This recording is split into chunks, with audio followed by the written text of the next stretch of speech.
What's up, you guys? It's your boy Miguel here to give you your daily dose of radiation. In today's video, we are covering how to troubleshoot X-ray tech equipment. So to give you context, I am a night shift X-ray tech. I've been doing it for over 4 years now. Trauma 3 ER in the great state of Texas.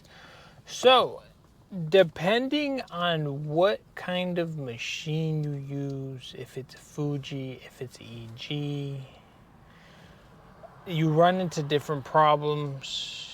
It all depends what kind of shitty equipment you're kind of working with. But I'll give you two examples as far as the actual big X-ray machine, the one with the table, and then compare it to the portable, because each one has their own little situations of stuff that you can fix or that you can kind of troubleshoot so you can get back to pushing the button. So on the big table machine, the big ones, right? With the wall bucky and the table, right? So some of the things that you can encounter is if for every reason the power ever goes out, if there's a storm or something and the machines have to switch to the generator, the easiest thing you can do is find the circuit breaker, you're gonna click it, you're gonna reset it. And you have to reset the computer and reset the table, because if you don't and you try to shoot it, it'll shoot blanks. That's a common thing I've noticed. At my hospital, I have GEs as the big equipment for both rooms. Another common issue you'll find is sometimes when you move an order across from, like we have Epic, like if you move an order across to, like, you have the exams that haven't been scheduled yet and then your actual work list. So once you move it across, sometimes the order doesn't show up on your packs. So sometimes it could be you can just move it back, like undo it, like undo the schedule and then move it forward, and then it'll spawn into your actual X-ray machine. Other times, if you forget to check it in, that's a common thing that happens. Or other times the system goes down, and at nighttime we deal with that a lot. So you have to manually put in the order and manually type in everything, and then in packs link it up later on. That's a common issue we find. Other times, like in our hospital, because they never fix the AC in the room, if for whatever reason the AC goes out and the table gets too hot, it won't shoot, and only the wall bucket will work. That's a thing we found too. We've also noticed that if you shoot an X-ray and you accidentally, let's say it's an L-spine, so commonly an L-spine you shoot it on the table, and if you have the patient standing up and you didn't switch it to the wall bucket, that's like a simple common troubleshoot that some of the students will find themselves in. Ours also, for like C-spines or anything that you have to angle the tube up, like we've noticed that certain rooms you have to flip a little key, which is like to override it to shoot. Some rooms have that problem.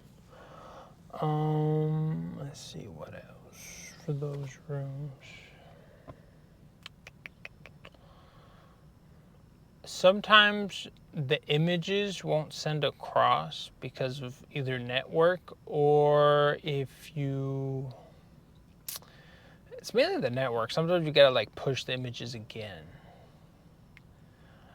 That happens from time to time because it won't show up on your pack, so you just have to resend the images. Sometimes that happens.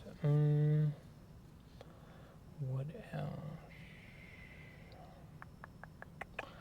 Sometimes if you shoot large patients on the table, I don't know if it's just our shitty equipment that does it, because like we're setting super high techniques on some of these people that are like 400 pounds, and we're like shooting it super hot. You'll try to expose the button and it'll rotor like it's about to shoot, but then it throws a little code saying like, yo, this is way too hot, the image isn't going to be optimal. So sometimes you gotta like try to reshoot it like multiple times before it'll actual shoot. Sometimes we've noticed that happens. Other times you'll try to press the button and it'll shoot a blank. From time to time, I've noticed it happens. Other times, if you shoot a large patient multiple times, which we figured out that there's only something about heat units or some kind of heat thing on our system that you'll have to wait and it'll have to cool down. But we've only experienced that when we had to do like a super big patient and we had to do a KUB and we had like 6 films on them.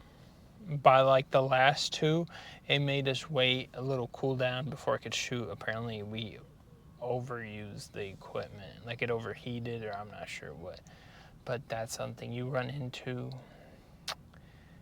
Another thing, like our table, sometimes we've noticed like you have to like double click and push it forward so you can move it backwards. I know that's a weird concept, but I don't know if that's just our shitty table that has that. Because if you try to do it the other way, it just won't move. It looks like it's stuck. That's something we experience on ours. Now, as far as transitioning to the portable machines, on ours we have the Fujis and then we have the GE. So on the Fujis, some of the common things we've noticed that happens is the network issue. Even though it has a router built into it, sometimes the network will go down. Or some of the most common things to fix the network, if it's not.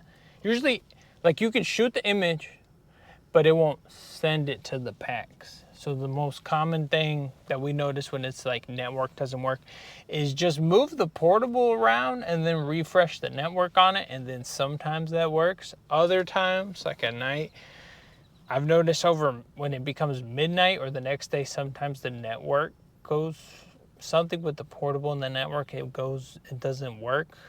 It'll cause some issues. And we'll have to like manually connect the Etherport cable to the actual like internet outlet. We've noticed that happens sometimes. Other times you have to manually go into the actual portable. Like imagine you're using a regular computer, right? And then you're trying to disconnect from, like try to connect the Wi-Fi. Like you disconnect and reconnect it. Like that's the simplest way I could put it. And then it'll reconnect to the back to the, like it'll put it back online. Sometimes you have to do it that way. And then if you accidentally drop the portable plate, it'll throw up a code, and sometimes you have to connect it back to the actual portable before it'll reshoot again. And then today we found out that if the patient is laying on a cooling pad and the cooling pad is super, super cold, like I think the his was like 43 degrees, and your platelet will get super cold and it'll throw a code and it won't shoot, which in the 4 years I've been here, I never experienced that, but apparently if it gets too cold, it won't shoot, which it was never had a problem when it got too hot. Like when patients were on the heating pads, that hasn't given us problems, but today we realized if it's too cold, you have, like that causes problems. Like they won't expose. But then again, I don't know if it's just our shitty equipment that happens, but that's something else we deal with. Also, when you expose, sometimes when your rotor and maybe you shoot it too fast or let go of the button too fast, it'll shoot blanks. And sometimes if you do that, it will freeze the portable and you just have to wait like a good 30-40 seconds before it'll let you actually reshoot again. Sometimes you have to turn it off and turn it back all the way like again. From time to time, it'll throw up codes like when you turn on the machine. And sometimes that happens because you plugged it in and you turned it off. No, you plugged it into the wall and then you turned it off. And then sometimes it'll throw a code, and the easiest way, and it won't move. So the easiest way is to disconnect it, turn it on, and then we kick it. Like it has the, like most portables like ours, if you run into a wall or hit something, it won't move because it has a little sensor. So like we notice like if you kick it, then it'll start back up. It's a weird thing. I don't know. That causes problems too. Sometimes if you duplicate images on the portable, if you duplicate several pictures, it will freeze it. And you'll have to like use this little, somewhere in the Fujis, there's a circuit breaker towards the bottom, and you'll have to manually flip it and it'll cut off the portable completely. That's a common thing I've noticed too, that it happens. But once again, I don't know if that's just our shitty equipment and if wherever you're at has better equipment and you don't have to deal with that, but that's something I have noticed too. I think out of all the problems we deal with, is mainly the images not sending across that is the biggest problem. Because sometimes the worst case is you shoot it again. But sometimes it was already hard enough to acquire those images based off whatever the patient had going on. So you're gonna try super hard to get that portable to work. Because one time we shot all our morning ports and like about 50 exams, and apparently the network was down on that one portable, and we had to wait till day shift get there, whoever the mechanic was, and he had to do something with the network so all the images came across, because we're not going to reshoot 50 x-rays again just because the machine, like the images were already taken, it just didn't link up to the network or whatever. So that's something that always happens. And then sometimes when there's the time change, that can mess with your portable. Sometimes you got to reset them. Sometimes when it becomes another year, like if you're transitioning between, like, let's say 25 and 26, the years, that will happen sometimes overnight. We'll have issues like that. And also the timestamps sometimes are off when it becomes the next year, but those, you can't really fix that. That's more of like upper management has to go in there and deal with it. Some of these problems, you can fix them. Other stuff, you will have the technician has to actually fix them. There's only so much we can do. I know if you stand, like, usually we stand 6 feet when you press the button. Sometimes you have to step a little bit more further if you're shooting something like really, really hot. And then one time we did that, and somehow the cable that is connected to, like, because you know it comes in a little, like it's the button and then it has a little string that's connected to the portable. One time the actual connection to the portable, it got disconnected. I don't know how that happened. Other times you have to like hold the button here, and then you have to, like, the little cable that's like right connected, you have to like push it up and then it lets you shoot. It's a weird thing. I'm not sure that's something that is a common way. Or sometimes your latch, there's like a little latch in the front of the Fujis. If the latch sometimes gets stuck and it's pulled down, it won't shoot. Like you'll try to expose it and it won't shoot, so you have to flip the little lever up. The little hatch thing, that's a common thing we've seen. And then on like the GEs, we noticed that when you go and expose someone in the collimator box, it has like a little grid cover like on top of it, and if it's like thrown off or it moved, it looks like it's collimated. So that's something that you could, if you ever see something like that, you could fix.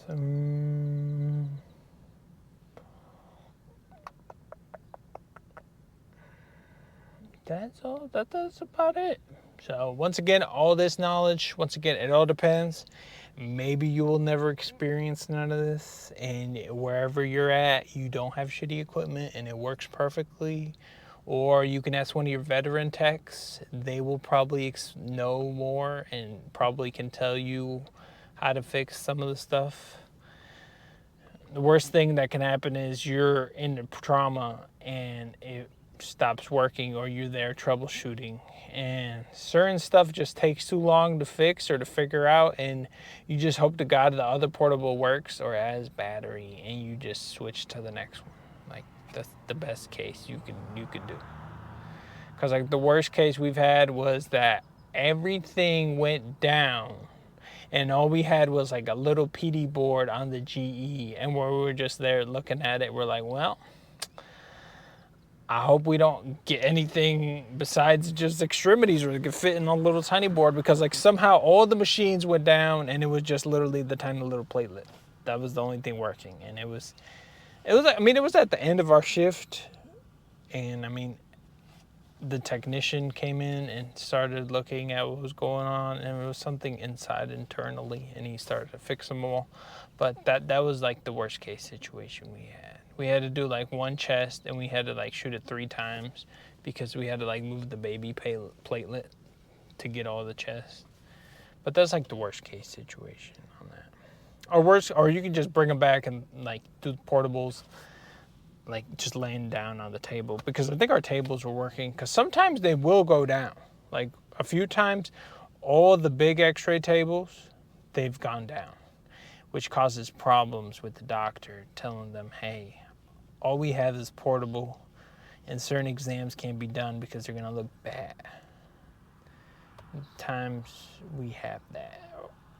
Certain doctors will just CAT scan them and just leave the regular 1 views and other easy exams to do on film. Other doctors will get mad and cause problems. There ain't nothing you can do.